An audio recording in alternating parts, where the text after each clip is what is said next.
March 9th, 2026, Monday of the third week of Lent. A reading from the second book of Kings. Naaman, the army commander of the king of Aram, was highly esteemed and respected by his master, for through him the Lord had brought victory to Aram.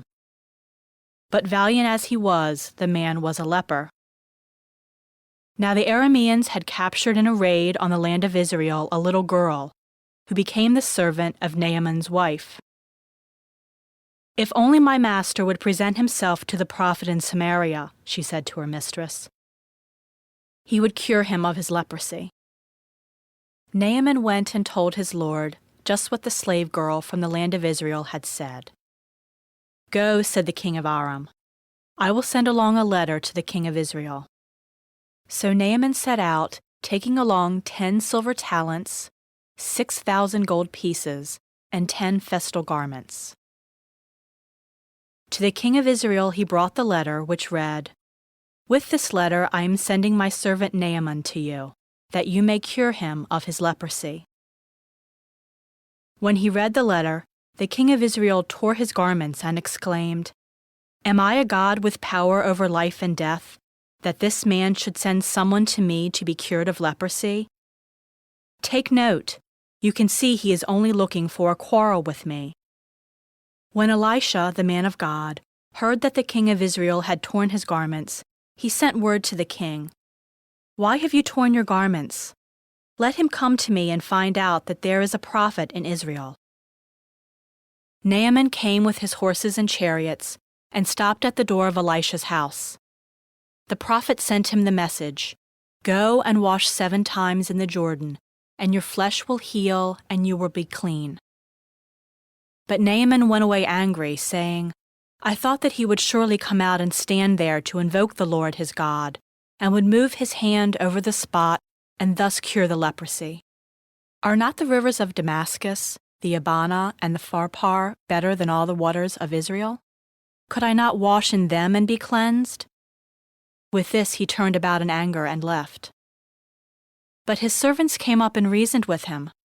"My father," they said, "if the prophet had told you to do something extraordinary, would you not have done it? All the more now, since he said to you, 'Wash and be clean,' should you do as he said." So Naaman went down and plunged into the Jordan 7 times at the word of the man of God. His flesh became again like the flesh of a little child, and he was clean. He returned with his whole retinue to the man of God. On his arrival he stood before him and said, "Now I know that there is no God in all the earth except in Israel." The word of the Lord. The response is, "Athirst is my soul for the living God. When shall I go and behold the face of God?" As the hind longs for the running waters, so my soul longs for you, O God. Athirst is my soul for the living God. When shall I go and behold the face of God? Athirst is my soul for God, the living God. When shall I go and behold the face of God? Athirst is my soul for the living God. When shall I go and behold the face of God? Send forth your light and your fidelity. They shall lead me on and bring me to your holy mountain, to your dwelling place. Athirst is my soul for the living God. When shall I go and behold the face of God? Then will I go into the altar of God, the God of my gladness and joy. Then will I give you thanks upon the harp, O God, my God. Athirst is my soul for the living God. When shall I go and behold the face of God? A reading from the Holy Gospel according to Luke. Jesus said to the people in the synagogue at Nazareth, "Amen, I say to you, no prophet is accepted in his own native place. Indeed, I tell you, there were many widows in Israel in the days of Elijah, when the sky was closed for 3.5 years, and a severe famine spread over the entire land. It was to none of these that Elijah was sent, but only to a widow in Zarephath in the land of Sidon.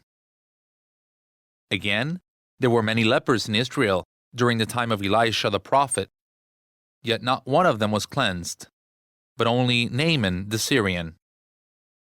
When the people in the synagogue heard this, they were all filled with fury. They rose up, drove him out of the town, and led him to the brow of the hill, on which their town had been built, to hurl him down headlong. But he passed through the midst of them and went away. The Gospel of the Lord.